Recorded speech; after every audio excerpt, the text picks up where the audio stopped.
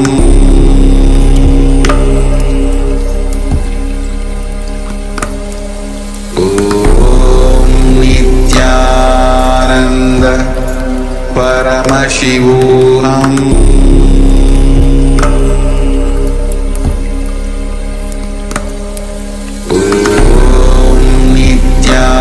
Nithyananda Paramashivoham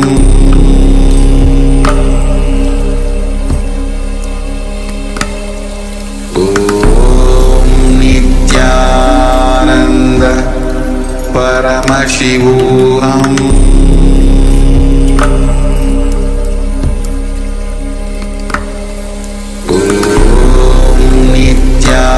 Nithyananda Paramashivoham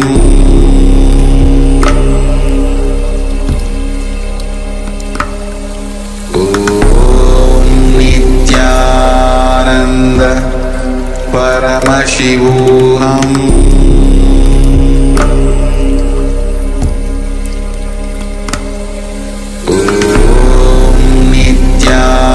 Nithyananda Paramashivoham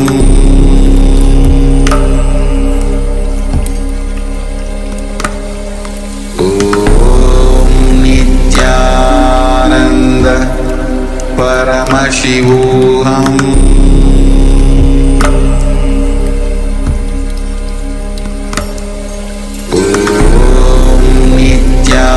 Nithyananda Paramashivoham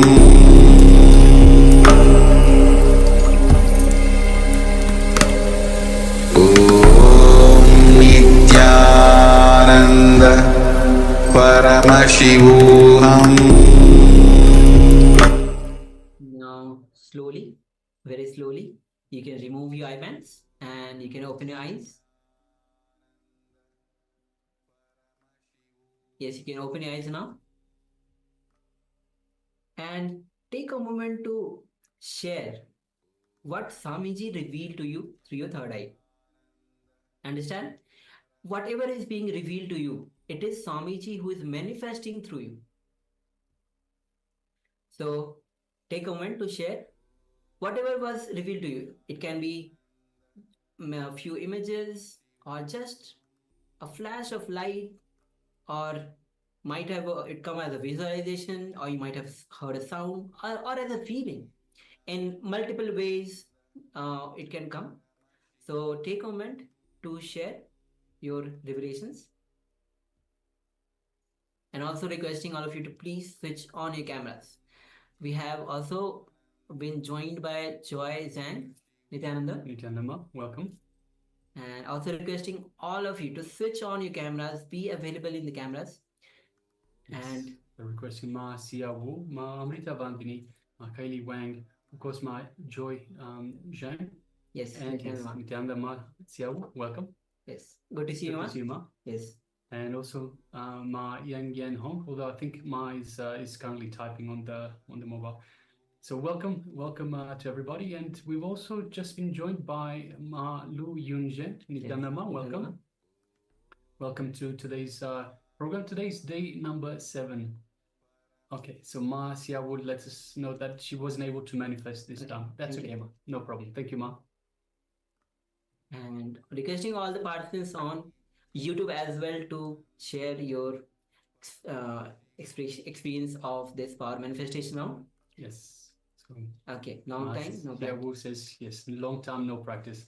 That's okay, Ma. You'll come back. You'll come back very, very quickly. No problem. Yes. And as someone says that the more and more you start practicing, the more it awakens, the third eye awakens. So go on manifesting. Again, requesting all of this is for everybody. This is for everybody. Go on manifesting the powers of third eye, because third eye is the seat of willpower. Someone say that actually this is the last chakra, and Sahasrara is not actually a chakra, it's an opening. So this is the Sahasrara is the last chakra. It is not actually a chakra, it is an opening. So last chakra is Angya chakra. This is also called as the king of the chakras. Once it is awakened, you can manifest anything that you want. So we have one sharing from Ma Yan Gang Hong. She says the grey white lake water, deep blue mountains, yellow curly flower, white ship. Okay, thank you, ma, for Yes, sharing. thank you for sharing, ma. All right. Yes, so for those of you that have joined us, that have just recently joined us, so we have Kusma, Lu Yun Zhen, and Ma Joy Zhang. So this is the power manifestation segment. We are just about to review what we were displaying for the participants just now. So just wait with us, just sit with us for a little bit. We'll get shortly go to the next segment. So if anyone else would like to share, please take a moment and share with us what was revealed to you in your third eye. So a reminder that the third eye power manifestation, every power manifestation comes from the space of oneness with the divine, the space of oneness with Swamiji himself, who is, of course, the embodiment of the divine, of Paramashiva himself. So it is very important that we concentrate on holding this feeling connection to Swamiji, on feeling connection to the divine. And also another very important thing, reminder again, I've said it previously for the participants that are here. I think maybe perhaps not Ma Joy Zhang, perhaps. So it is important to understand that the mind has nothing to do with the powers. So the mind only gets in the way. That is why at the start we unclutch, we remove every thought. We don't get involved with any thoughts to allow this connection with Swamiji, to allow this connection to Paramashiva himself to grow, to start developing. And it is through this connection, it is in fact Swamiji that manifests through us. So all we do is we get out of the way. And of course, by being in the space of no mind, of restful awareness, this is where that feeling connection to the divine is strongest. So this is why we were able to manifest in this space of restful awareness. Yes. And the more you are in the restful awareness, all the fears that you have, all the worries that you have, struggles that you are going through will just become redundant. So go on manifesting the powers. All right. So with this, we'll be entering into today's session. Let us first review the image that we displayed for you earlier. Yes. So just give us a moment. Yes, there it is. So yes, as you can see, it is a beautiful image of a river, perhaps. Yes, it's a river in between the mountains. You can see the clouds up at the top. You can see the reflection of the sun at the bottom in the river itself. So yes, so having a look at the sharing, Ma Yang Yan Hong. Yes, he shares the gray white lake. Of course, there is it's kind of a river. So there's definitely a water body. Deep blue mountain. Yes, we have a deep blue mountain just at the back. On the sides, we have it's filled with mountain and yellow curly flower. We don't see any yellow curly flower though, and white ships. Actually, yes. Or maybe we have to zoom in maybe to see if there are the ships. But yes, definitely we have the water body. We definitely have the blue mountain. So yes, thank you, Ma. Thank you, Ma. Congratulations for manifesting. Yes, thank you. And take this as an inspiration for everybody. It's not just about seeing the pictures. It's about awakening your the powers of Paramashiva, manifesting the powers of Paramashiva. The more you manifest the powers of Paramashiva, you grow oneness within you, and ultimately having that super conscious breakthrough, which is the very purpose of our existence. So with this, now we'll be entering into today's session itself. And today we have, today the program itself will be on Ananda Spurna. The Ananda means bliss. Spurna, the flowering of the bliss. And the deity is today Sadashiva Murti. So today we'll be going through all the 7 chakras. So as Swamiji says that we have, thank you teacher, okay, thank you, ma'am. And we have, Swamiji says that all the energy points, when it meets, that forms chakras. That energy point, when the energy point meets, that is the point where that point is called as a chakra. So, and today we'll be going through all the 7 chakras, and as we go through the life, these chakras in various ways it is blocked, whether it is through worries, fear, lust, or any kind of emotions that we go through. Because of so many reasons, all these chakras gets blocked. So we'll be working on each of these chakras, understanding these chakras, and how you can unlock these chakras and how you can awaken the potential of these chakras. Okay, so let us all get ready now and let us prepare ourselves for the first revelations by the Supreme Pontiff of Hinduism, which is, of course, introducing the chakras. So Swamiji will be talking about what exactly are the chakras and just introducing us into this topic. So requesting all participants, please sit comfortably with your head, neck, and spine in a straight line. And once again, for the new participants, we remind, by sitting with the head, neck, and spine in a straight line, we allow the Kundalini energy to flow freely through our spine, through our body. But more than that, it allows us to better focus on the session itself. So once again, requesting everyone, please sit with your head, neck, and spine in a straight line, and let us get ready to receive the revelations from the Supreme Pontiff of Hinduism. Yes.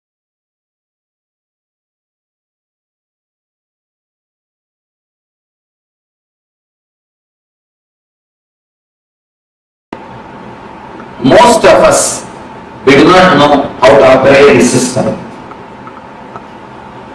The system given to us by God is an unknown thing. Somebody is using it as a bullock, somebody is using it as a tractor, somebody is using it as a aircraft. The system given to us, see, the same system, tribal people are used as a bullock cart, an educated man is used as a tractor, and pilot has used it as a aircraft. What is the difference between these 3 people? Nothing. The system is same, but the man is knowledge. Just like that, the system is given to us by God. Most of us, 90% of us, use this system only as a bullock cart. Taking birth, eating, drinking, reproducing, dying, over. Nothing much is achieved in our life. A few glimpses, few bungalows. If you value your life, it's few wins, few bungalows. Little moving here and there, over. Nothing much. Few children. Nothing much is life. The normal course of life. Taking birth, reproducing, and dying.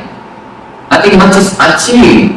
Nothing new has happened. Nothing great has happened to the consciousness, to the being. Nothing what mentioning is happened. Somebody came and asked him, "Sorry, why in the cemeteries, in all the graveyard, it is called born and died? Born, such as the date, died, such as the date. Why? Nothing worth mentioning happens in between. That is only worth mentioning is in most of our life. That is the reason, born and died, except birth and death. Nothing worth mentioning happens in our system. So most of us use the system as a bullock cart. We just use it in a minimum level, dull, dead, dragging. Most of our life, if it is tuned, it can be tuned only, dull, dead, dragging. This is the first level, first layer of life. The second layer of people who have entered into the zone of art, who have become artists, who have become the painters, dancers, musicians, who enter into the next dimension of their life, not for one's sake. If you dance just for your being's beauty, if you sing just out of your bliss, if you pay just out of your job, you became a painter, or a dancer, or a musician. The next dimension of your life, when you explore, you use your system as a tractor. A man with a simple head can never become Thakur. If you want to become Thakur, you need to have your next dimension. Persons like Thakur, Ganga, all these great scientists. Great scientists are the next layer. They can be called as something more than scientists because they explore the next dimension. That is the reason the Nobel is given for giving them. Nithyananda, the monumental works are the great dancers. When they create the masterpiece of dance, or the art, or the poetry, they explore the next dimension of their being. They explore, they see the next dimension of their being. So these are the people who became practice, who see the next level of their life. Fulfillment, that is the reason. The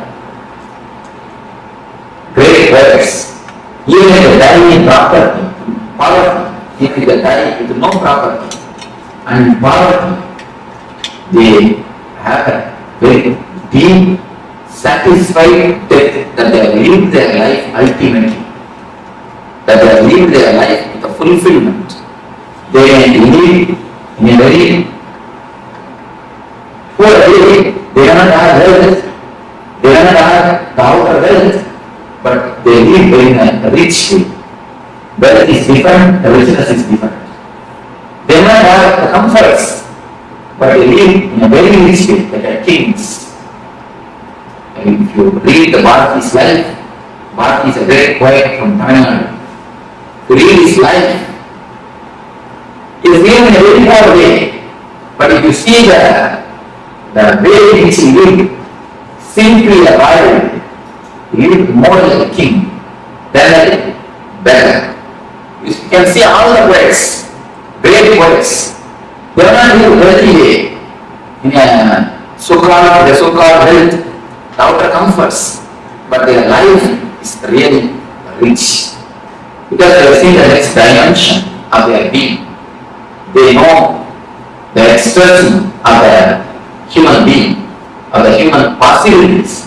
Whatever way you can express your being, the possibilities of human being, the next dimensions of possibilities, they are touched.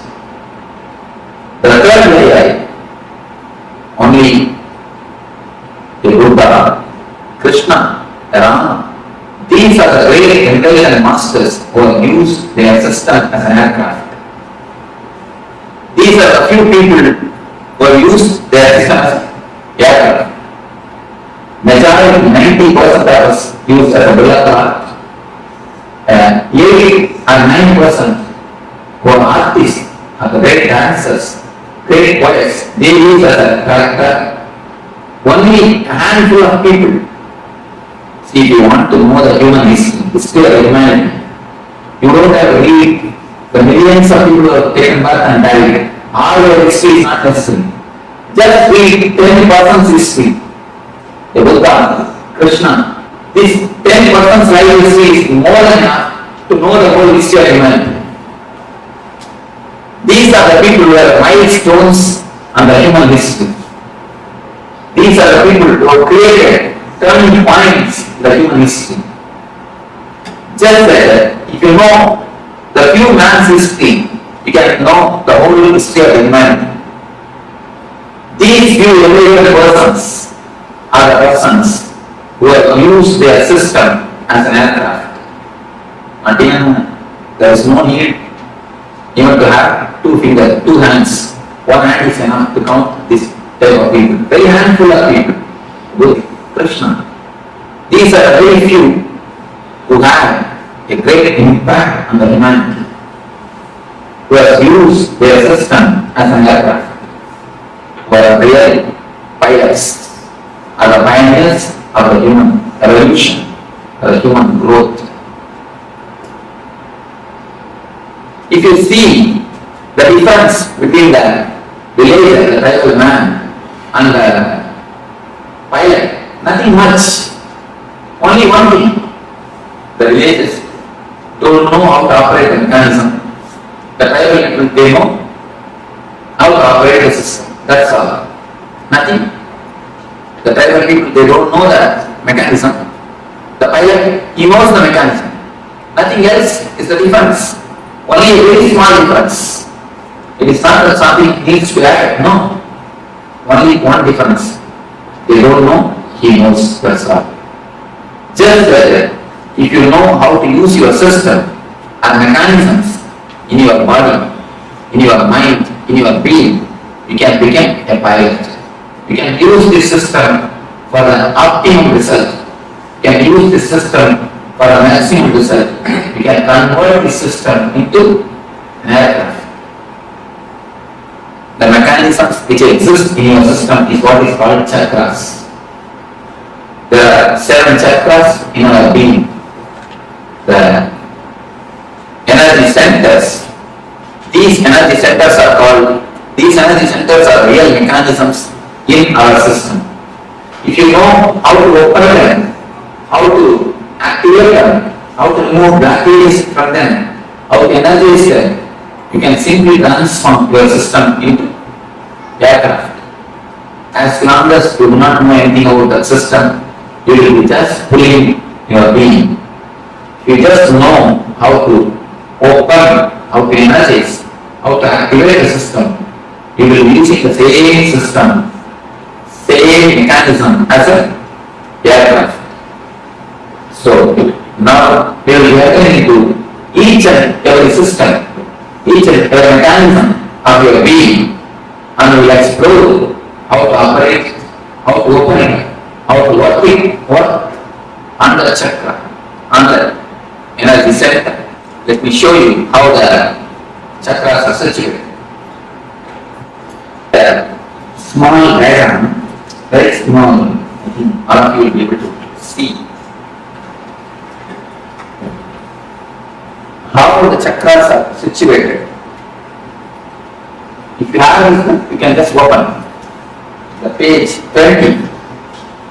The lowest is called Muladhara, the root chakra. You don't have to remember the names. You see, there is no need to remember the names of all these things. Just I am giving an introduction. Then afterwards you will be entering into the deeper layers. You don't have to bother who I have remember all these names or not. There is no need to bother. You can just see and have an idea. That's enough. First center is called Muladhara. From below the root of the spinal cord. Just at the root of the spinal cord, Muladhara. The next is Swadhisthana. Above the Muladhara, below the navel. On the navel, Manipura, and in between the chest, Anahata. Then on the throat, Vishuddhi, and between the eyebrows, Anya. Top of the crown, top of the head, it is called Sahasrara. This much is enough. You know that, if you have a basic idea, few energy centers which exist in our being. Now, we are going to work on each and every energy center, each and every chakra is connected to some emotion of our being. You can see throughout the world, in all the languages, the love and the heart, these 2 words are used as synonyms. Am I right? The love and the heart, these 2 words are used as synonyms. Any language, it is not that all the languages are happened, are created in one time or one place. All the languages are created in a different space, in a different time. But around the world, almost all the languages have got the same expression. The love and the heart is used as synonyms. Why? Something more than verbal connection exists between these 2. some experiential connection is existing. Any, if you really observe, then you can understand. If you meet a friend after 10 years, your childhood friend, after 20 years, with whom you have a lot of very loving and sweet memories, suddenly something will flow from here. You can observe. Have you observed any of you? Suddenly something cool, very nice thing will happen here in the soul, and it will flow. If you meet a person whom you love after 10 or 20 years, after a long gap, something will happen here. That is the reason, because this is an experience for everybody. That is the reason in all the languages, not only the Indian languages, or Western languages, even the tribal languages, I have seen at least more than 100 languages I verified. In all the 100 languages, love and the heart is synonymous. Because it is something to do with deeper emotion. So the love is the emotion which is related to another chakra, the heart center. Just like that, each and every emotion is related to each and every chakra. If you receive any shocking news, or the news which you can't bear, immediately the first effect will be on your stomach. You will have a stomach upset. The stomach will be upset, either you will have diarrhea or loose motion. Have you observed anybody who had experience? The only reason it's an experiential thing. The first flow will be for Manipura chakra. The worry and depression is very closely related to Manipura. And again you can see in all the languages expression, if you receive some news which you can't tolerate, you say, I can't digest it. I can't stomach it. I can't digest it is expression in all the languages. Again, because the worry and depression is very closely related to Manipura chakra. Like this, each and every emotion, the sex is related to Muladhara chakra. The chakra which is in the near the end of the spinal cord, the root of the spinal cord. Each and every emotion is very closely related to one chakras. If this emotion is handled properly in our life, each and every emotion is an energy given to you by God. It's like money. If you don't know how to handle the money, you will get bankrupt. Just like that, if you don't know how to handle the emotions, you become energetic. See, if somebody works for you, his work is worth $1,000. You pay him only $1,000. If part 900, never 1,100. That's what is a regular way of life. You give him $1,000 and more than that. But if he does a mistake, it is worth $1,000. How much of anger we pay him? At least $5,000 worth of anger we pay him. Anger is an emotion. It is valuable thing. If you can pay the anger just like the money, exactly how much is necessary, that much if you pay, you will never go energy back. That is the reason after shouting, we are so tired, we just fall on the sofa and have coffee. Because it's not a very big work. Just shouting is not a big work. But you feel so much you are drained. Why? Because emotion is energy. All your emotions are energies, which is in your center, in your beings. When you use the money in a very loosey way or in a luxurious way or an unnecessary way, when the luxury is something necessary for life, nothing wrong. But when you spend unnecessarily, lavishly, you become bankrupt. Just like that, when you spend the emotions, when you lose the energies, lavishly, you become energetic. Each and every emotion is connected to some chakra. If you know how to handle them, how to use them properly, how to balance them clearly, your chakras, your energy centers open. If you don't know how to balance them, if you don't know how to use them, if you misbehave with the energies, see, having or showing too much of anger is a misbehavior with anger. Anger is like Lakshmi in you. If you misbehave with the money, you are misbehaving with Lakshmi. Just like that, if you misbehave with anger, you are misbehaving with your energies. When you throw your anger in the dustbin, when you throw your anger in the dustbin, you always invoke is disrespect to Lakshmi. Just like that, if you throw your emotions unnecessarily, it's a disrespect to your energy.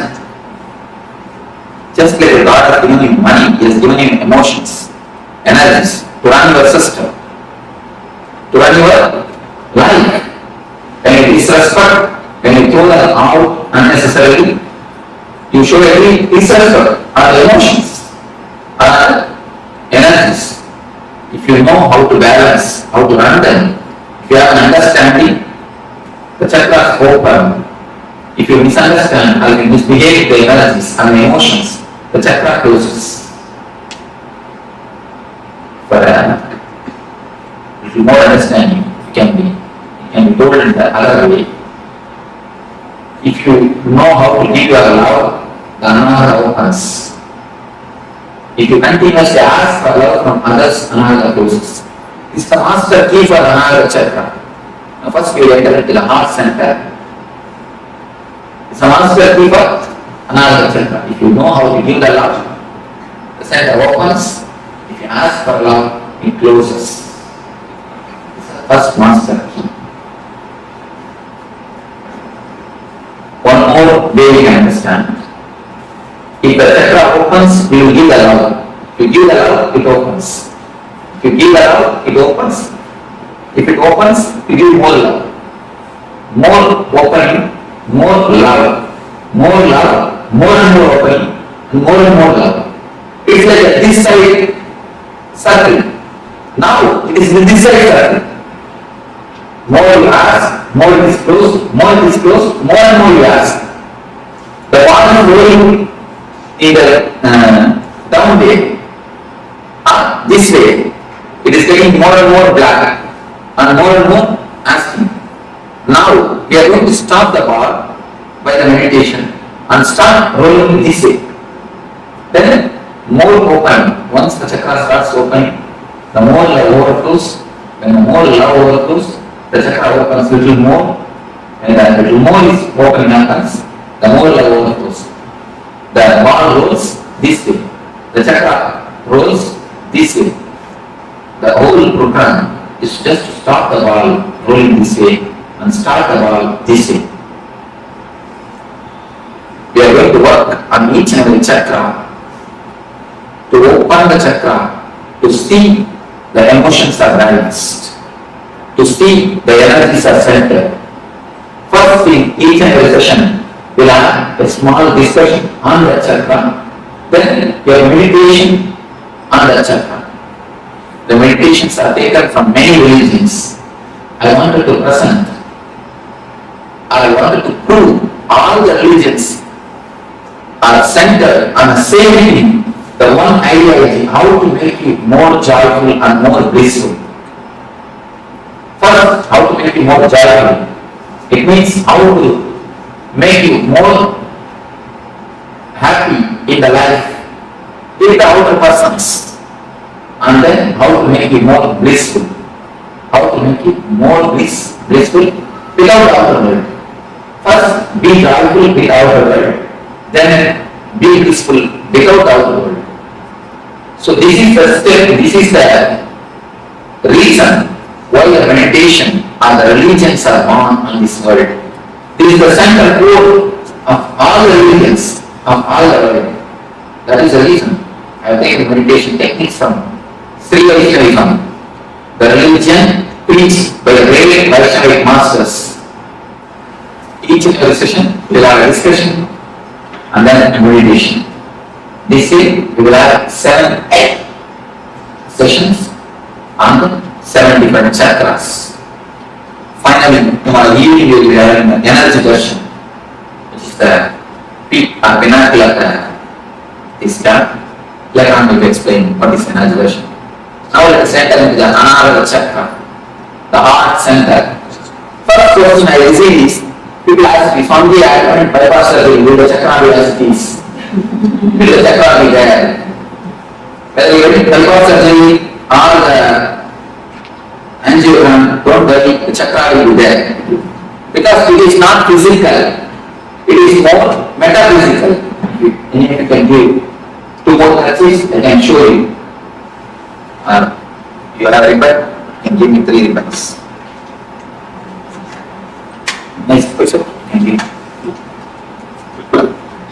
I'll show you how the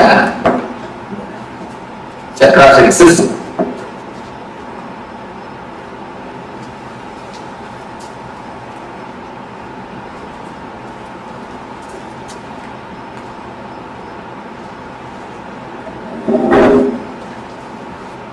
See, there are 3 bodies. We have 3 bodies. Please be very clear. Don't think you have only one body. The one body which you are using now, the next body which you are using in the dream sessions. When you dream, you will be sleeping, this body will be lying in Chicago, but you will be dreaming as if you have gone to India. Then which body you are going to India? This body is lying in Chicago only, but you are in India. How can it? So the body which you are using to go to India, the subtle body, that is called Sukshma Sarira. The second layer body, one is physical layer, another one is Sukshma Sarira. The third layer of body is a Karma Sarira, which is called the causal body, which you use in the deep sleep. When you fall asleep without even dream or the wakeful state, in a deep layer, in the third layer, now what you are using is a physical body. What you use in the dream is subtle body. The body which you use in the deep sleep is called causal body. You have 3 bodies in your system. The 3 bodies, they meet and merge in 7 different points. They meet with each other. You can imagine the 7 knots in these 3 kerchiefs. If you can imagine the 7 knots, just 7 different knots in 7 different places. If you can imagine, that is the places which is called chakras. The 7 different knots. The 7 different knots are called chakras. The first thing we are going to get that is Anahata. Here also the 3 bodies meet and merge each other. In the book it is very clearly depicted. The 3 lines, they just meet near. That is the zone where the chakra is there. They just meet. Where chakra starts. So even if you undergo bypass surgery, the chakra will be there as it is without any blockage, because it is more metaphysical. This chakra is love. When you ask for love, when you ask for attention, please be very clear, I am changing the word from love to attention. Because whatever you know as love is nothing but attention. If you say somebody loves you, what do you mean by it? He gives attention to you, that's all. He gives all his attention, or all his time, all his money, all his energy, or all his space to you. Attention is what we call as love. Actually, except a man who is enlightened, nobody can know what is really meant by the word love. Whatever we know about love is nothing but attention. If you say that he loves me or she loves me, what it means? She gives you enough attention. He gives you enough attention. He gives you enough of his energy or money or whatever. Once the attention is given, everything else is slowly given. So the attention is what is called love in our language. When you ask, when you give your attention to others, the chakra opens. When you give your attention to everybody, whomsoever asks, when you leave overflow, this chakra opens. When you start giving, this opens. When you start asking, this chakra closes. You can just see, you can just stand in our life. Almost all our life is just centered on the attention of the others. From the young age, we are trained, you can see the young kids. They will just put 2-3 steps and then they look at your face. If you smile, you are free for what you do. Then they do the next steps. Otherwise, they stop and they wait for your concern. You can see that young kids, anything they do, just they look at your face for the confirmation. For your okay. Only when you say okay, they go for the ahead. And they wait. Just like from that age, we start expecting the attention or the okay from the others. The same thing continues till our end. You can see in how many places you just wait or expect the others okay, others attention. You can see more than 80% of your decision is influence or is waited. You just wait or you just ask for their confirmation, for the others smile. It is not only economically, mostly psychologically. You feel inspired or you feel regenerated, you feel power or the energy only when you get a confirmation from the others. Each and every move of your life, you continuously see whether somebody confirms it or not. You wanted the smiling face of the other. Almost it's like a psychological slavery. In every step, you wanted the other to be the source of your inspiration. If you just scan, you just sit in your room and scan the lifestyle in which you are living, almost 90% of your decisions, 90% of your life is just for the other's opinion, asking the other's attention, expecting the attention of the others, expecting the opinion of the others. It is more like a signature campaign. Each and every husband expects a certificate from wife, good husband. Wife is expecting the certificate, the good wife. Parents, good parents. Son like is expecting a good son. Each and every system we expect certificate from our brother, from sister, from father, from son, from everybody. Just to feel good, just to feel energy, we expect the certificates. Only with a smiling face or the certificate we go next. We go ahead. See, adjusting or not adjusting is perfectly okay. There is a vast difference between adjusting and compromising. Listen thoroughly and we can contemplate thoroughly. We can ask, should we not adjust? Adjusting is perfectly okay, but compromising is very bad. Just understand what is the difference between adjusting and compromising. Adjusting is where you have all your energy source or inspiration or the strength within you. Then you give your love, you adjust for the sake of others. It is perfectly okay. But compromising is, unless they are all supporting you psychologically, you will have no energy to run on your own. When you adjust in that so you are compromising. Most of our life, we have somebody else as a psychological strength for us. If he smiles at you, you have all your energy to run. If he does not open his mouth, if he doesn't smile, the whole day you will feel depressed. Have you observed every time?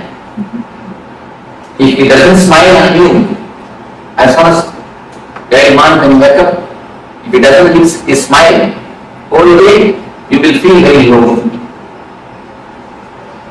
If some of your boss, or the husband, or the wife, or the son, or the father, if some of them didn't give their attention or their smile at you, immediately you will feel low. It means they are the legs or they are the feet for you to stand. The psychological slavery, psychological handicap feeling, I call it psychologically handicapped. In America, I saw so much of respect is given for the handicapped people. Everywhere you are parking for separate parking for handicap, separate way for the handicapped people, separate bathrooms or restrooms for the handicapped people, everywhere. Physically handicapped is much okay, nothing wrong. But psychologically being handicapped is a simply sin. Please be very clear and give a new definition for sin. Don't think sin is something what you traditionally understand. Sin is something scolding others, telling lie. Of course, that is different. But I am giving a new explanation for sin. Sin is psychologically dependent on others. That is the first sin. Because when you psychologically depend on others, you try to possess them. First, understand how many ways you have invested your energies on others. Most of our business becomes failure. Why you know? Till the business project comes to a shape, 90% is a project is over. Till the time you get a inspiration, a smile, or a okay from your inspiration source. At one point, if that is removed from you, if the inspiration source is lost, immediately the whole thing tumbles down and goes to pieces. Have you seen the children playing with a playing car? They just build a castle, they just build a house with a playing cars. If you remove one car, what will happen? At least the children are intelligent. They build their castle with their own cars. But you build a castle with others' cars. And he gives a certificate.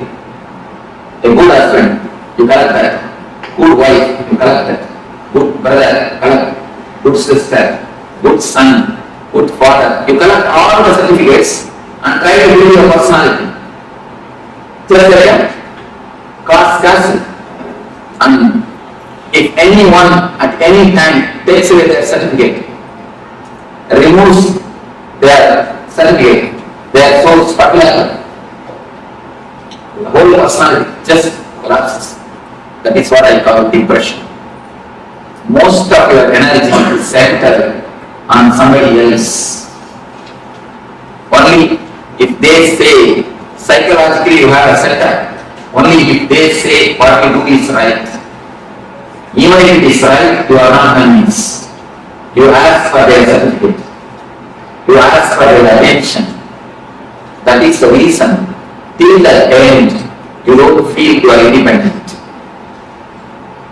How much you speak about independence, how much you speak about freedom, it is all only the word.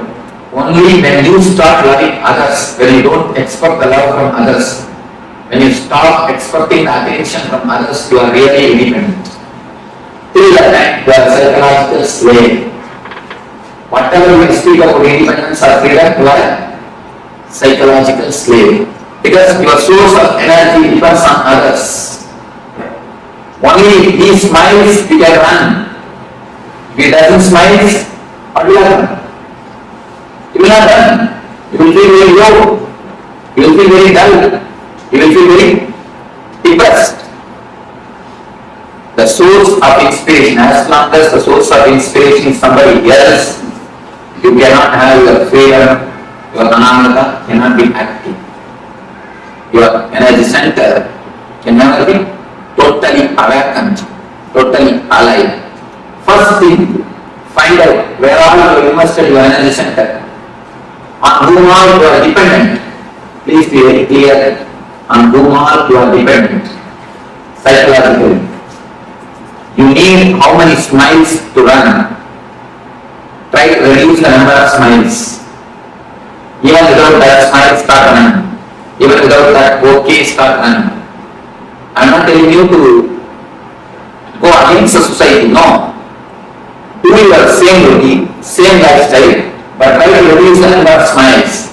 Don't expect, don't keep them, don't make them as a source of inspiration. There are few things which you may not be able to drop at all. Then at least keep them in a good rapport, so that at the time of emergency, let them not take away their cars. If they take away their cars at the time of emergency, then you fall into the real deep depression. So try to become independent. Try your best to be on your own. Try to center all your energy at your own heart, at your own source, at your own personality, at your own being. When you feel you are not able to cut or you are not able to run without one person's smile, understand that I am not able to run without these 2-3 persons. And at least keep a compromise with that 2-3 persons. You will know that I am compromising with the 2-3 persons. I am not serving them, I am compromising with them. Please be very clear. Don't expect any reward for your compromising. Many of us think, I have served my husband so many years, all these duties I did, but I never had any reward. He never did anything for me. Be very clear. If you really serve, always will have reward. But all our service is just compromise. He is the source of inspiration for us, so we compromise something. So be very clear. All your work, all your attitude of seva, we again and again tell you, I took care of my son so much, I did so much for my son. After growing, he never did anything for me. He went away with his wife. Be very clear. If you have done really service, if you have done really something, if you have given, you have never lost. We just give and take. He is the psychological support for us, so we compromise with him. Just scan or filter all your emotions, all your understandings, revise completely where all you have failed, where all you take decisions, you are dependent on others. This one understanding can give you a tremendous strength on your own, to stand on your own, to run on your own. When you understand it's a slavery, you will never invest your energy on others. As long as you understand only problem, people say, Swamiji, I understand the smoking is bad, but I am not able to stop it. Then be very clear, never till you understand. If you really understand, you can never fight, you can never again smoke it. If you say, I understand, if I put my hand in the fire, it will burn, but I am not able to resist the temptation to put the hand. You never say that. Once when you understand the hand, if I put my hand, if I put my finger in the fire, I will get burned. You never do it again. You always keep yourself away from the fire. The same way, if you really understand that there is a psychological slavery, simply you can see, you can be so clear, you can be very clear, it will transform your life. Only thing we don't understand. Have this understanding after going back to the house and after a few days. Just sit in your room alone and scan your life, where all you have invested your energies, who are all inspiration sources for you, and try to organize, try to bring all the energy center on your own being. Don't let somebody else to drive you.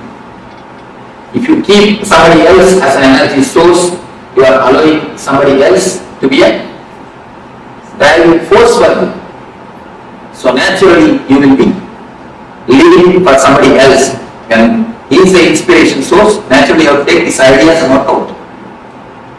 You have life at the time only to live your desires, not all everybody's desires.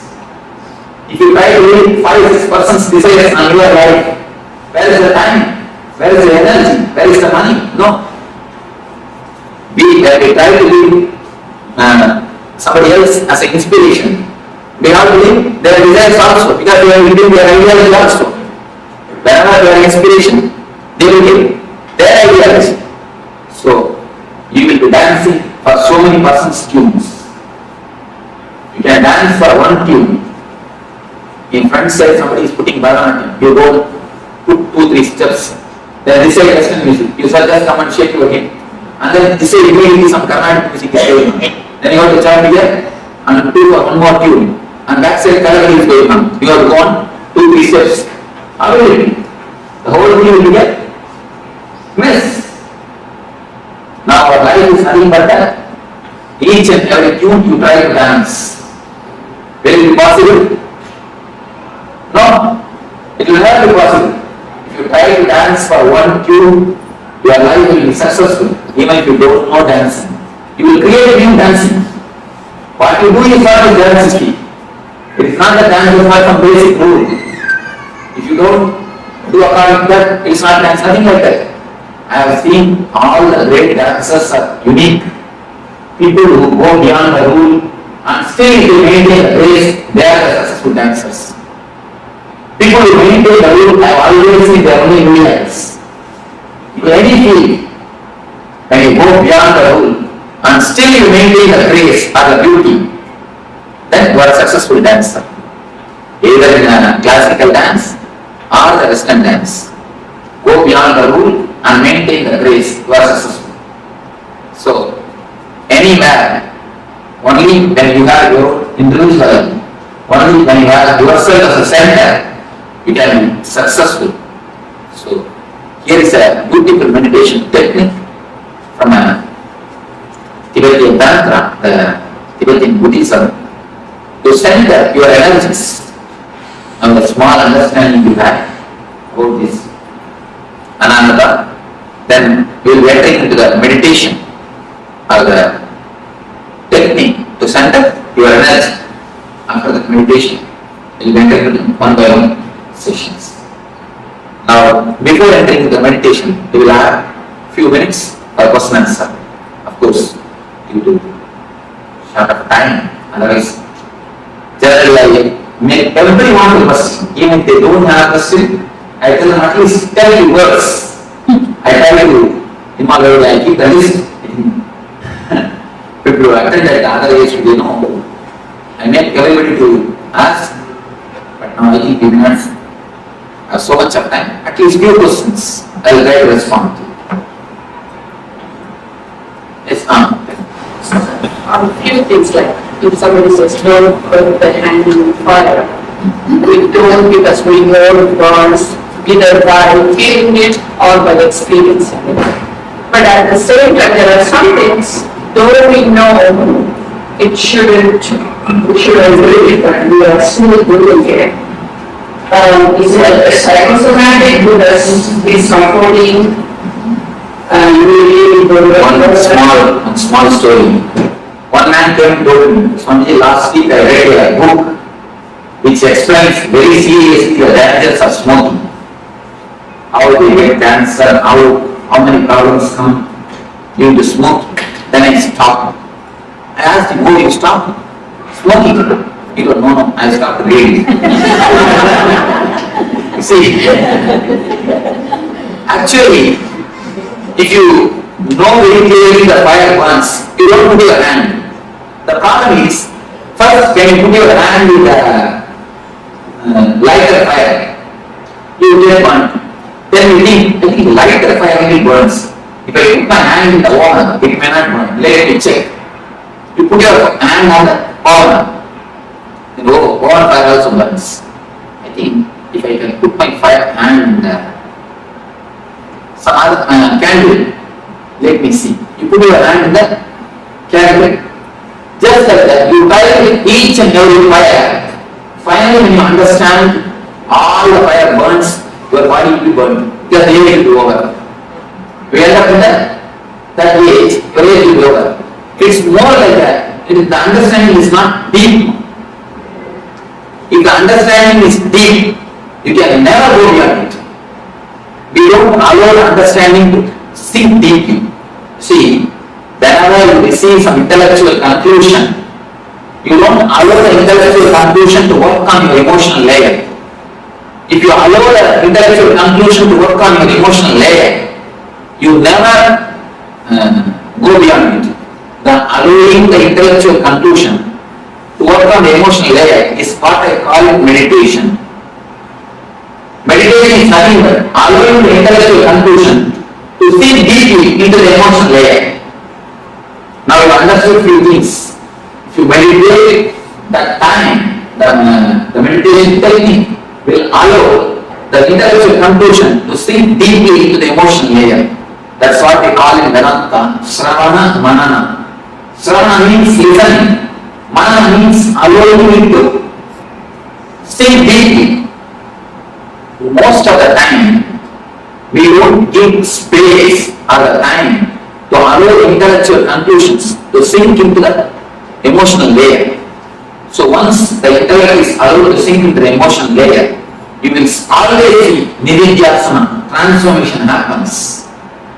It should not be done. No desires should be suppressed. No transformation can be done. It should only happen. See, flower, if it automatically flowers, then it's really flower. If you just open a lotus, in many temples I have seen you open the lotus, and the floweriness will be missing in the lotus. The floweriness will be missing in the flower. Only if it blooms or if it flowers by itself, there's that beauty. You can do few things. You can allow the transformation to happen. You can put them inside and wait a little bit. You will see the transformation happens. But we neither give time or the space to seek it, or we are too urgent to see the transformation. The desire for transformation is so pushing, so urging us. You see, the desire for the outer object and the desire for transformation, both are not the same. When you desire too much for the outer object, you may miss of it. Just like that, if you desire too much for the transformation, you may miss of it. Put the idea aside, just wait for it. Allow the seed to sprout. A small story. Once 3 monkeys, they got a mango. If they were living in forest, they got a mango fruit. If one monkey gets a mango fruit, you know what will happen. The 3 monkeys, they already worked for that, so they already asked for a share of the mango. Now the problem starts. How to share? Finally, all the 3 monkeys they got together and they decided, see, this one mango, we 3 cannot share. We will plant this mango, pour water, put fertilizers. Then it will become tree. We all will have enough of mangoes when it becomes tree. They all decided, they put they planted the mango. See, the first one took the responsibility of pouring water, the next took the responsibility of putting the manure or the fertilizer, the third took the responsibility of security of the seed. All the people are doing their duty so religiously for 6 months, for more than 6 months. Still the seed is not sprouted. So all we called for a conference, all they sat together and they started discussing. The first one he told, you see, every day I am pouring the water religiously. Every day morning I pour water. Not even one day I missed. I miss my morning walk, but I never miss pouring water. I don't know what is happening. The next month he told, every day 4 o'clock I put the manure and fertilizers. I don't know what is happening, why it is not coming. The third month he told, you see, 24 hours I stand here as a security. I don't do anywhere else. And not only that, above all, every day I just dig it out and see. You see, every day when you dig it out and see, you can never sprout. Pour water, put manure, and wait for 2 days to sprout the seed by itself. Just like that, we listen something now. and we do meditation for 20 minutes, immediately, oh, still no, nothing has happened. Still no transformation has not happened. So wait for some time. Give a little space for the seed to sprout. Allow the conclusion to sink in and do the meditation. The conclusion is the seed. Meditation is the manner. Just give a little bit of space or the time to see to sprout. Otherwise, we will begin just every day and see what indication we will be doing the same. Just the digging itself will drop them, will stop the sprouting. Digging creates a field. You see, digging I have seen many people. As soon as you hear these things look so nice and so very good, immediately you start working it out. When you start immediately, naturally you feel you have one pitfall. Then you feel, oh, I am not able to do, I am not able to see. The guilt that I am not able to stop smoking creates more trouble than the smoking itself. The guilt becomes so deep layer in your life. You decide, I cannot put all these things into the life. I cannot practice. The Swami can practice because he has lived all his life, but I cannot practice. You come to a conclusion that these are outdated ideologies. These cannot be practiced. Just by one pitfalls. That's the reason I'm telling you. Allow the transformation to happen. You will see it always happens. I have not seen single seed die. Maybe in the outer world, seeds may die. In the inner world, no seed dies.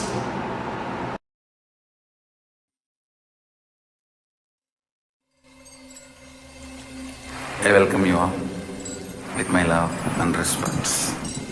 Let you all open all your three eyes. Om Nithyananda Paramashivoham.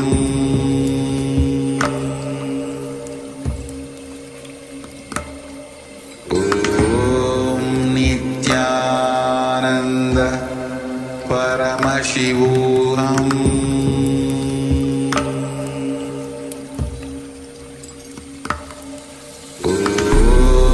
Nithyananda Paramashivoham.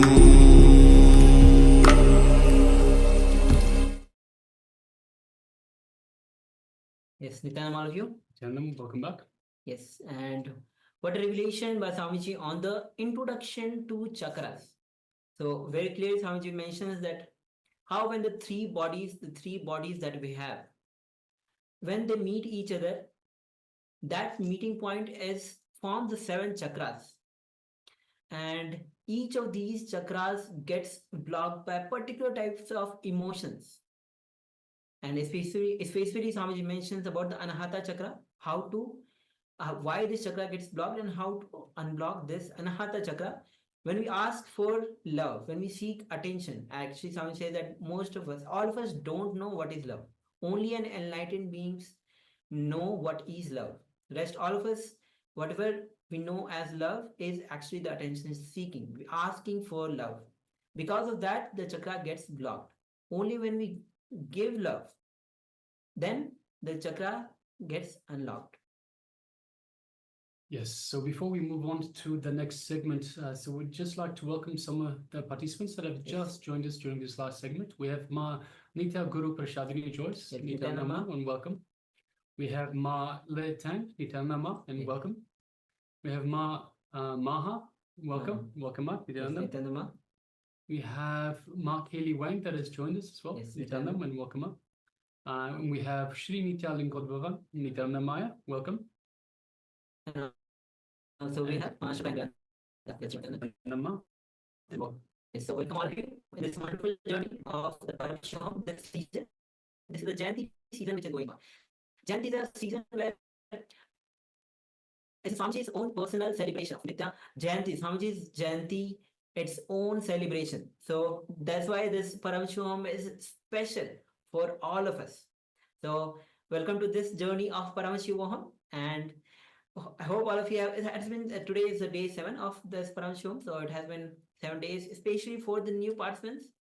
And so will be, as we go forward, we'll be working on different dimensions of our own body, different aspects of our own life, and Swamiji will be revealing so much. So stay tuned with us, as it's going to be 21 days. So yes, so with this, as we move from introduction to chakras, we'll be entering into the activity for the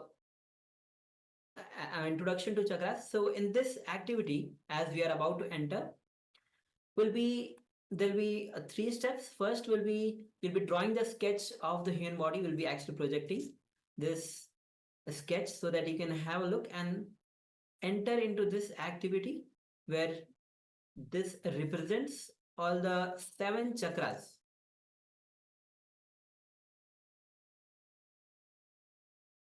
So as you can see, the chakras are the subtle energy centers of our body, as Swamiji had clearly mentioned.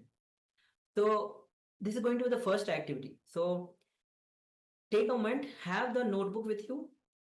If you want to have the mark all these 7 chakras, this is going to be reference for you as we go throughout this whole day of the program. Anand Spurna. So as you can see, starting from the bottom is Mooladhara Chakra, which is the root center, just at the root of the spine. That is the Mooladhara Chakra. Next is Swadhisthana Chakra, or the being center. Next is the Manipuraka Chakra, which is at the navel center. Next comes the Anahata Chakra, which is at the heart center. Then moving up is Vishuddhi Chakra, the throat center. And the Angya Chakra, which is the third eye, between the eyebrow center. And the last one is Sahasrara Chakra, the crown center. So please take a moment and draw this human sketch, and we'll be referring again and again to this sketch for as we go throughout this program, because we'll be working on each of these chakras individually today. So, and any emotions, because each of these, Swamiji has already introduced that each of these chakras are blocked by particular types of emotions. So we'll be working on emotions and unblocking these chakras. So take a moment and sketch this human body with the marking these 7 chakras. Please go ahead, take a moment.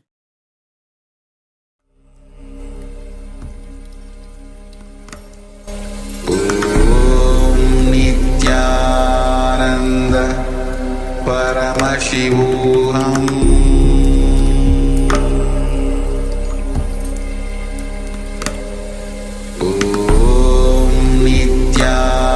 Nithyananda Paramashivoham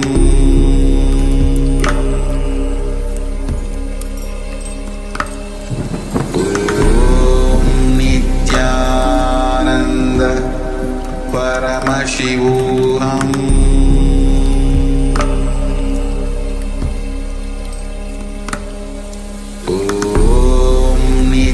Nithyananda Paramashivoham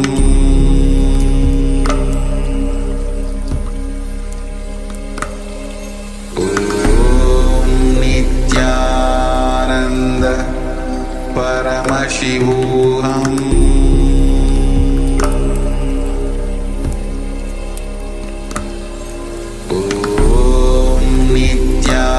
Nithyananda Paramashivoham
So let us now move on to the next step as we display the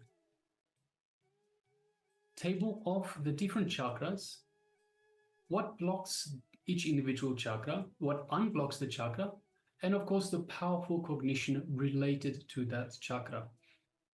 So let us start.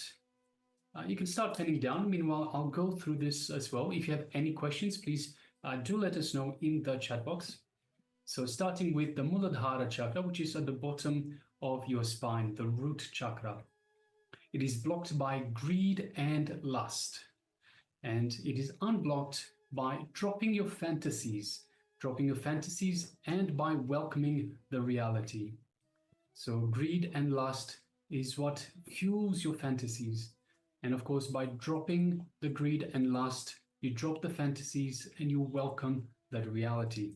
And the powerful cognition for this Muladhara chakra is move from perception to reality.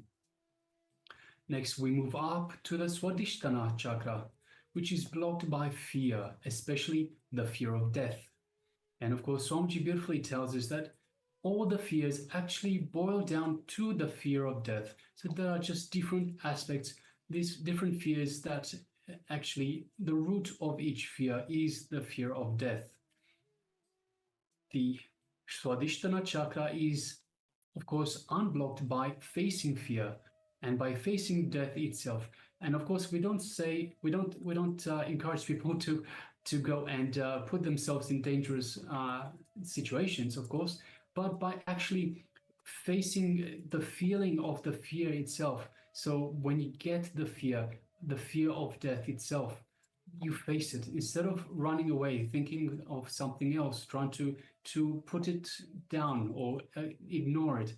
Just face it. Just go through the fear, go through it and experience it, and that way it will dissolve away. So by facing death itself, by facing the fear, whatever the fear might be, it unlocks the Swadhisthana chakra.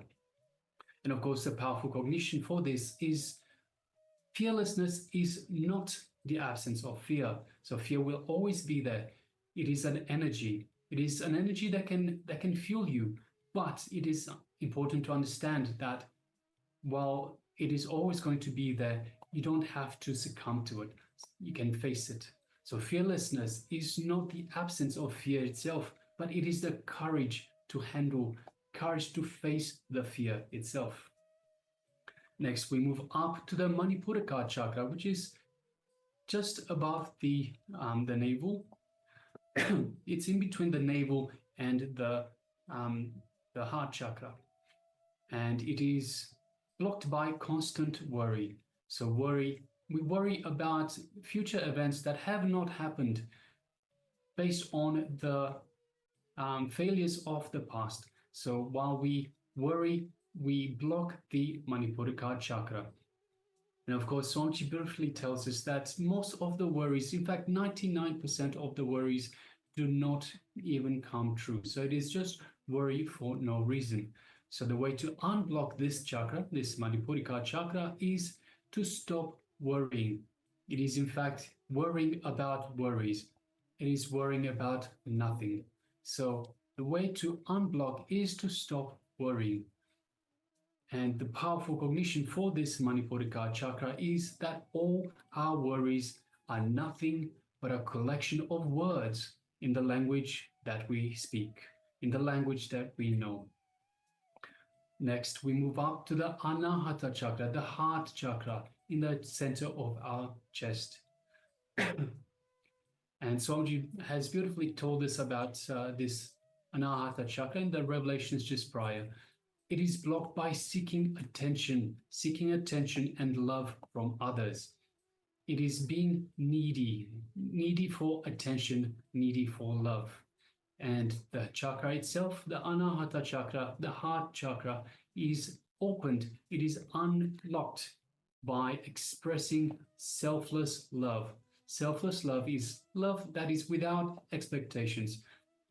Selfless love is something without expecting anything back, anything in return. So by expressing selfless love, not expecting anything in return, that is how it is unblocked. And the powerful cognition is responsibility. It gives you tremendous control of your life and makes you a leader. So responsibility is very much related to expressing love, to caring for those that you are responsible for. So that is why the responsibility is the powerful cognition. So responsibility and love, compassion are very much related. The next chakra, we move up to the Vishuddhi chakra, which is the throat center.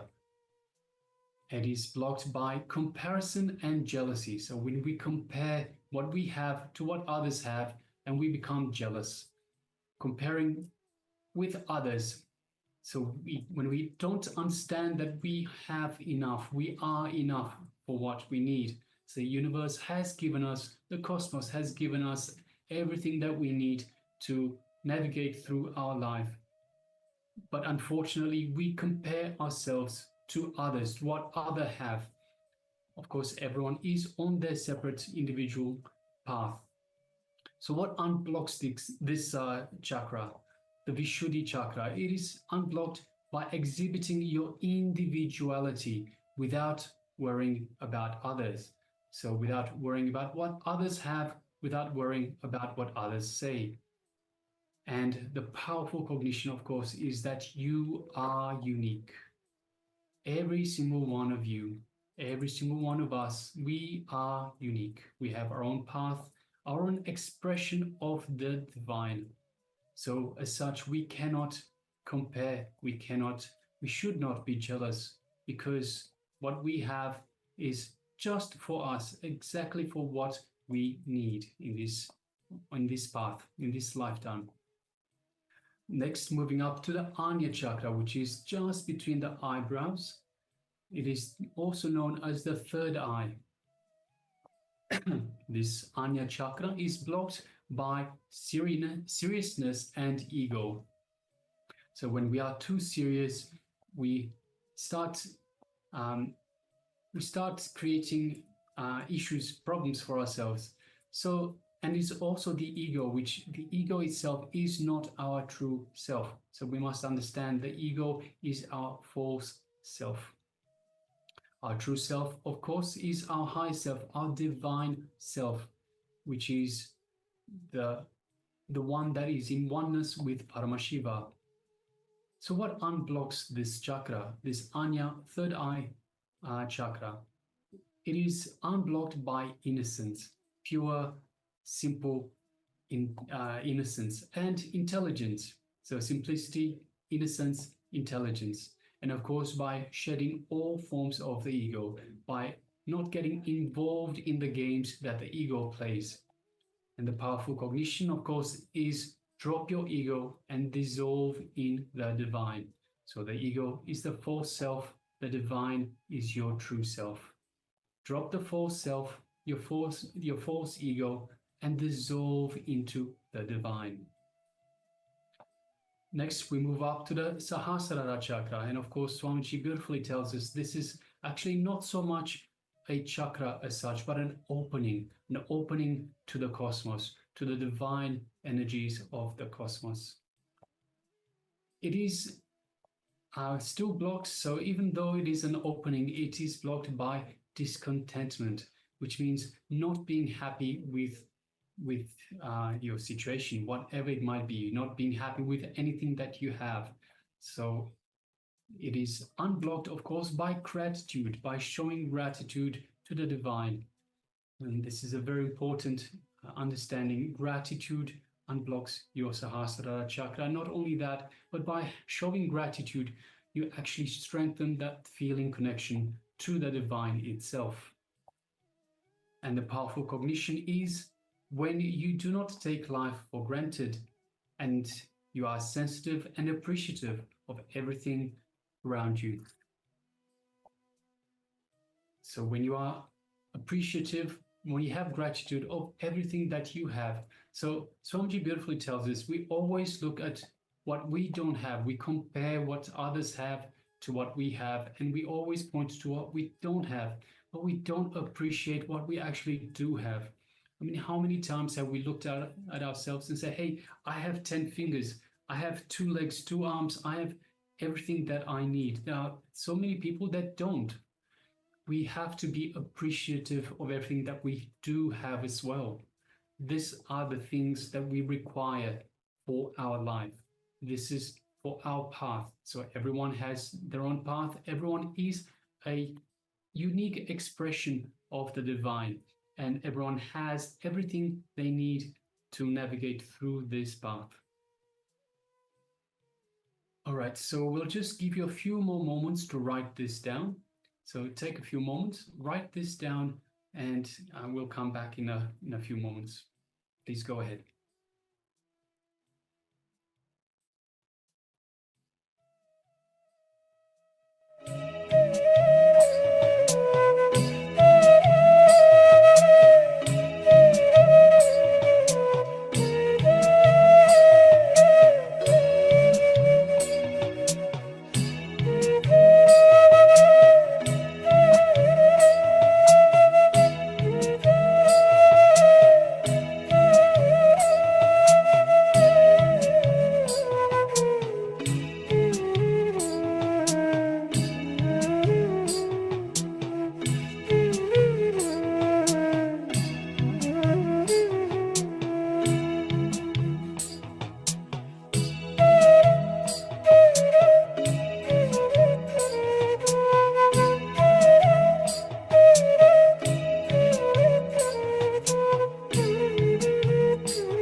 down slowly. You can relax and make sure that you're keeping this table for your reference. And also we'd like to welcome, we have Ma Nitya Aghor Rupni who has joined us. Ma Ananda Aghor Rupni who has joined us. Nithyananda. Nithyananda, and welcome. Yes. And we also have Ma Nitya Swatantranda. Nithyananda. Nithyananda, and welcome. Yes. So good to see you, Ma Ananda Aghor Rupni. And with this, will be just a little again intro, like all the emotions. Swamiji has very clearly mentioned that all the emotions, like whether it is worry, whether it is lust, discontentment, jealousy, fear, ego, and attention need, are purely because we find a connection between independent incidents, between independent thoughts, and create a concept of for ourselves and start relating with that concept. So in the Nitya Dhyan meditation, the cleansings and the Nitya Dhyan meditation actually cleanses and energizes the vital energy centers in our own body, which are very responsible for seeing emotions and stored negative memories.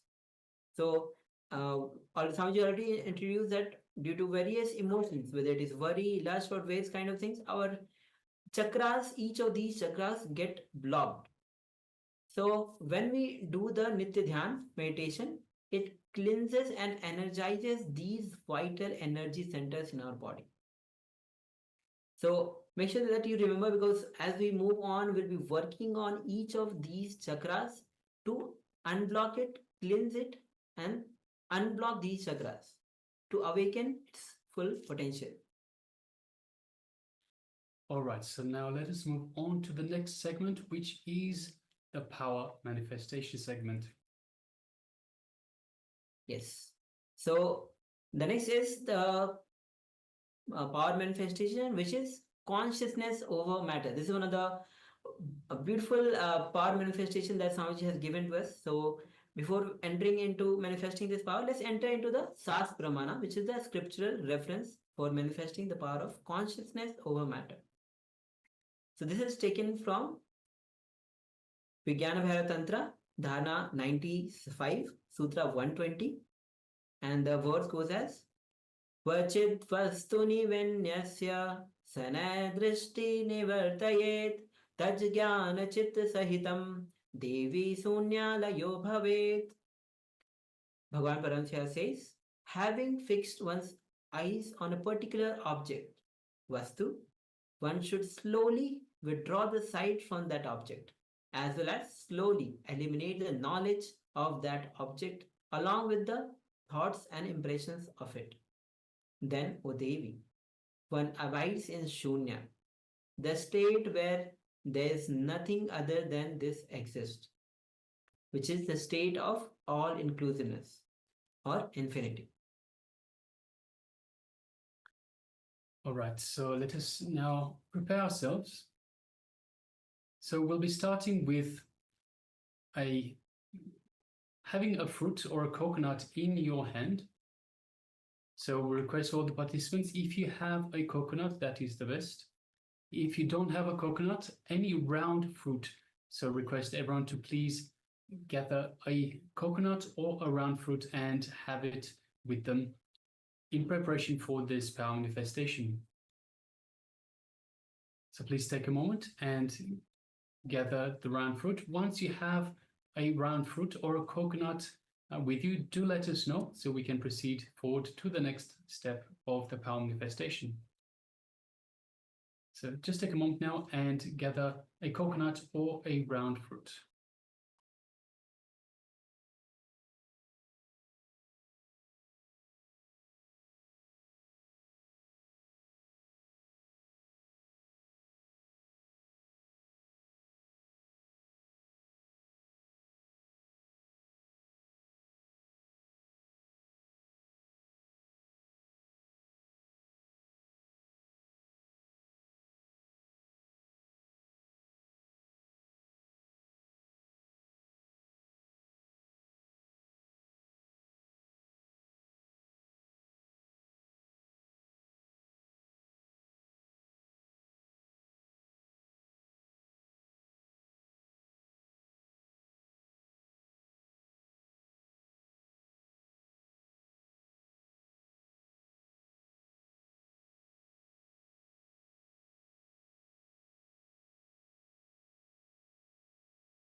So please let us know once you have an object or even the coconut or the round fruit. You can show in the camera or you can just wave your hand or give thumbs up.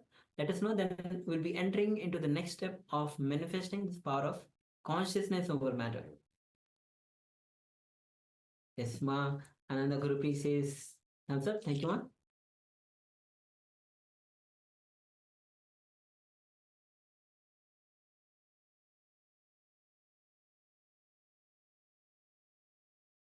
All right, so meanwhile, we also request the participants that have their cameras switched off, if you could please switch on your cameras and be available in the camera frame. So we have we have Nitya Swatantra, we have Ma Shukra Indrananda, Ma Sia Wu, and we also have a few participants that have the camera switched on, but we do not see you in the camera frame. Yes, thank you very much, Ma Sia Wu, and also Ma Le Tan, welcome.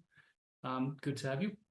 So we and also yeah, we also have Srinit Lingodvan, whose camera is on, but it's totally dark. Can you make yourself available in the light so that you are available in the camera? And also we have a participant with the label iPhone. If you could also please label yourself to your actual name, and please make sure that you are visible within the camera frame. So the participant that is with the iPhone, labeled iPhone, requesting you please change your name, the label to your actual name, and please make sure that you are visible within the camera frame.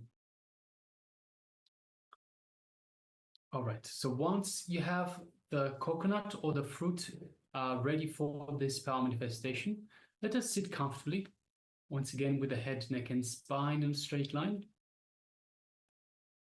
You can close your eyes if you wish, or you can keep them open. Just have the fruit in the palm of your hand, so you can have your hand just in front of you. Make sure that it is straight, it is plain. It is not so important at this stage. So for now, in this round of power manifestation, we will just feel the vibration of the fruit itself. So let us sit comfortably with the head, neck, and spine in a straight line. And let us just connect to Swamiji in our inner space. So in the Anandagandha region, just visualize Swamiji in your inner space, just in the area below your heart center. Take a moment and feel the energy that is radiating from Swamiji's image, Swamiji's murti in your inner space. And feel the oneness, the space of oneness with Swamiji. Now we'll be moving our attention just gently to the third eye.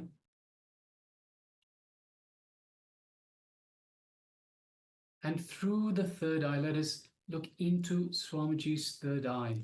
So don't strain yourself, don't concentrate. So again, concentrating, straining yourself is like being serious. Just lightly gaze through the third eye, just like you would look at a flower, at a rose, for example. Just the way you would look at a rose, gaze gently through the third eye into Swamiji's third eye. And once you do so, you will feel that connection to Swamiji, that connection to Swamiji's third eye.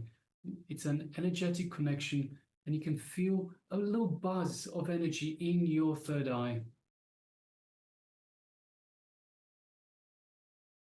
And when you feel that buzz, that energy, you know that your third eye is awakened. Please, energized by Swamiji. So now let us make a strong intention to feel the vibration in the fruit, the coconut that we have in our palm. So let us just close our eyes and make this strong intention, strong declaration that you are going to feel the vibration of the coconut or of the fruit that is in your hand.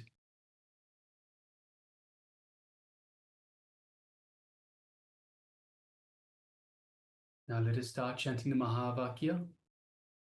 Om Nithyananda Paramashivoham Om Nithyananda Paramashivoham.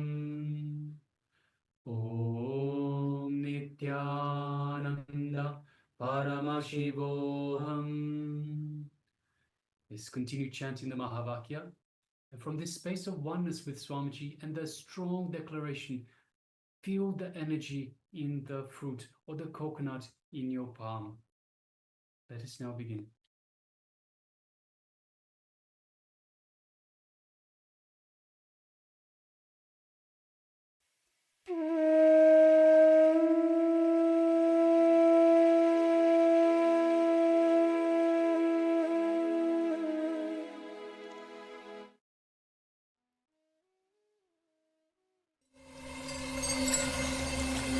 I welcome you all with my love and respects. Let you all open all your three eyes. Om Nithyananda Paramashivoham.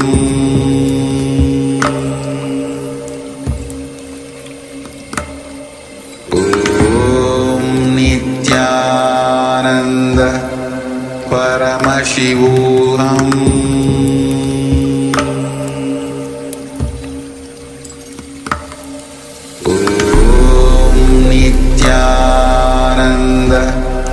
Paramashivoham.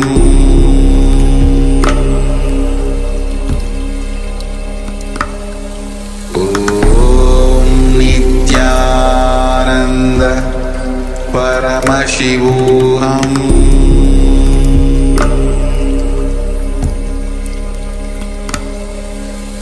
Om Nithyananda Paramashivoham. Paramashivoham.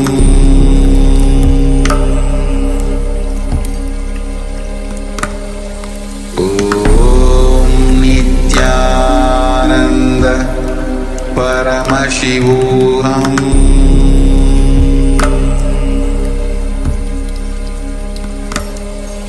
Om Nithyananda Paramashivoham. Paramashivoham.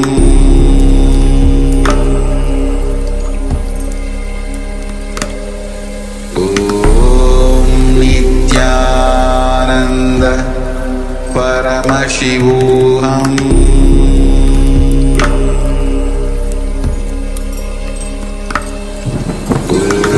Om Nithyananda Paramashivoham.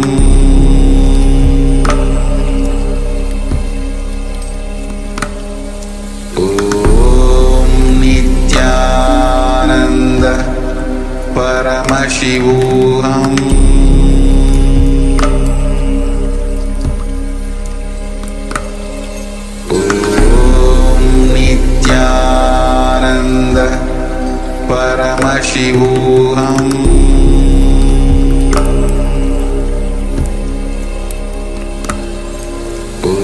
Om Nithyananda Paramashivoham.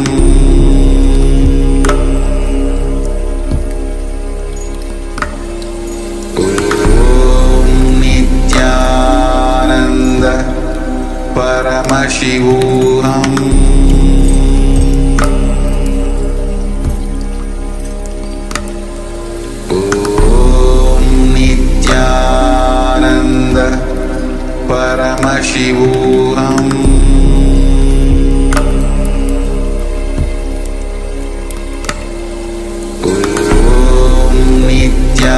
Nithyananda Paramashivoham.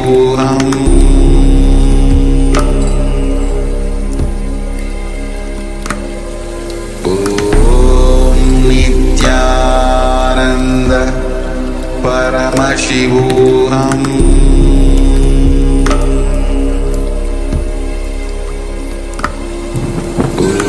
Om Nithyananda Paramashivoham.